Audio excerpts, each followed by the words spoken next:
Hey leaders, Daniel Lee from First Time Leadership here. I just finished a class on achieving high team performance, and one of the areas that I found really interesting in a conversation with my participants was about the amount of energy that you have as a leader. Here's the thing.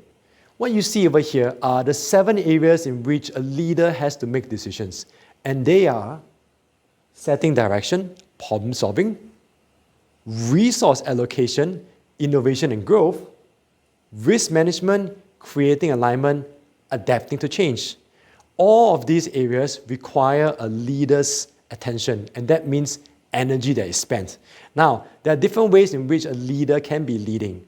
It can range from 1, 2, 3, which is planning, controlling, and managing, and then 4, 5, 6, supporting, informing, and evaluating, in decreasing orders from 1 to 6 in terms of the energy used. So 1 clearly used a lot more energy, more involvement from the leader's point of view, and number 6 uses the least amount of energy, less involvement from the leader's point of view.